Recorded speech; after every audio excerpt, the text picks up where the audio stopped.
Hello, this is Required Fields. It's been quite a while since I've done a YouTube video, but this is my first video of 2025, and hope the year is going along well for everyone. And I'm going to do a look back on my favorite albums of 2024, and I'm just going to discuss them in this video. I'm going to start off with Hemotoxin, and this is their album When Time Becomes Lost. Now, Hemotoxin are a progressive technical death metal band with a very large influence of 1990s era death, and I've discussed them on my channel in the past, as I own their other full-length studio albums that they have put out to date, and they have yet to let me down so far. And this is another great addition to their catalog. It's only 29. It's only just under a half hour in length, but I always welcome new Hemotoxin. Great band. Now this is Riot 5, or Riot V, basically. And this is their album, Mean Streets, their newest release. And it now they started out as Riot, obviously, American band. And they're out. Probably the most popular album is 1981's Fire Down Under. Now, even though Riot's from New York, this has to be the most NWOBHM sounding album I can think of by a band that was not part of the NWOBHM. You could even say NWOBHM came to America with that album. And they're also, their next best known album is Thundersteel, which many mention alongside Judas Priest's Painkiller, because this is probably the most similar album to the sound that Judas Priest had on Painkiller that came out before Painkiller. But they continued putting out albums after that. And band founder Mark Reel passed away. And after that, the band didn't use the Riot name, but it's go by Riot V or Riot 5. Now they and this is their third album under that name. Their first two are also very good: Unleash the Fire and Armor of Light. Mean Streets is also good, and it's in a very similar style to it, although I do have to scratch my head at one guy said this sounds more like an AOR album to him than I don't know what that's about. Still, this sounds just like the very similar to the first two albums that they put out since they added the V, or the new, Roman number 5 to their name. But yes, Mean Streets is another great album in their catalog. And now, next up is Morta Skuld, and this is their album Creation Undone.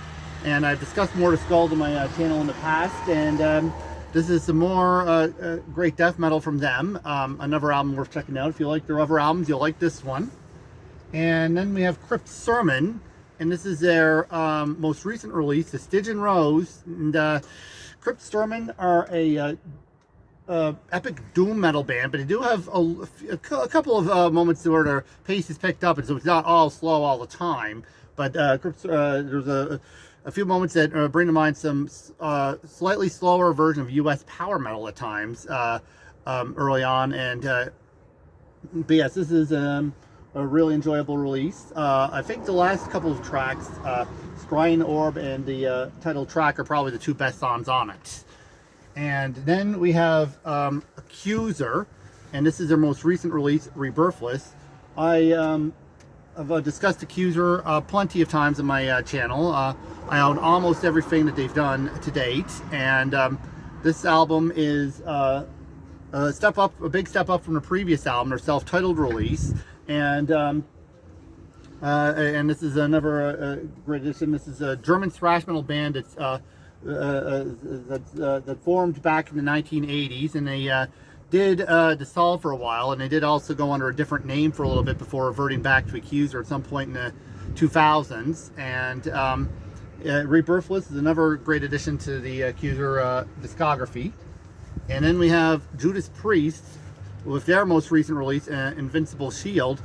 50 years earlier, Judas Priest, it's 1974, well, it's 51 years ago now, but in 1974, Judas Priest released their debut album, Rock and Roll, and 50 years later, they're still putting out quality material. I mean, they have put out albums that I don't like, but they have more good ones than bad ones, that's for sure. And this is another strong addition to their catalog. With my favorite tracks probably being Panic Attack and Invincible Shield, and I also really like the closing track, Giants in the Sky, as well. But yes, another winner in the Judas Priest catalog. And then we have Sovereign, and this is their album Altered Realities, and this is some more progressive, technical death metal with a slight thrash influence at times too. And it's this is their debut album, and looking forward to hearing what to do next. That's Altered Realities by Sovereign. And then we got Skeletal Remains with Fragments of the Ageless, and this is the another album of theirs. They continue and doing the new old school, you could say. Band that started in the released their debut album in the early 2010s, and they have a very old school death metal feel to them. And the chances are, if you like their other albums, you'll like this one, the Fragments of the Ageless by Skeletal Remains. And next up, we got Vulnus, and this is their album Deceitful Entities. Now, Vulnus is a brutal death metal band, and and I guess you could maybe make comparisons to Deeds of Flesh, the band I'm wearing a shirt of right now. And I could hear some suffocation and Mass Infection in her sound. And not unlike Mass Infection, Vulnus are Greek. And yes, this is Deceitful Entities by Vulnus, another album that's totally worth checking out if you like extreme death metal.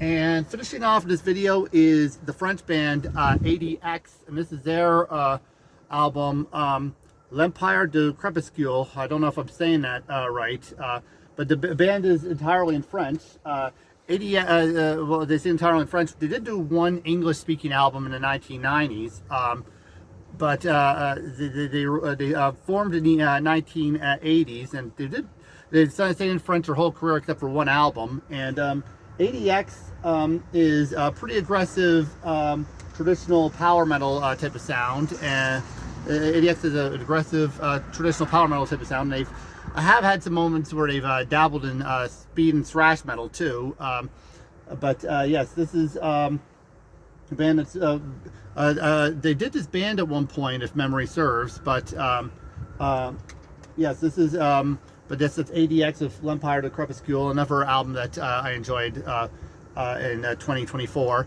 So yes, that'll be my top 10 of 2024. If honorable mentions going to Atrophy for Asylum, Laceration of Aya Road, and Nuclear Tomb with Terror Labyrinthian. Those are some other albums that I enjoyed that came out in 2024. So yeah, another high quality year for metal. Thank you very much for watching. This is Required Field signing off, and goodbye.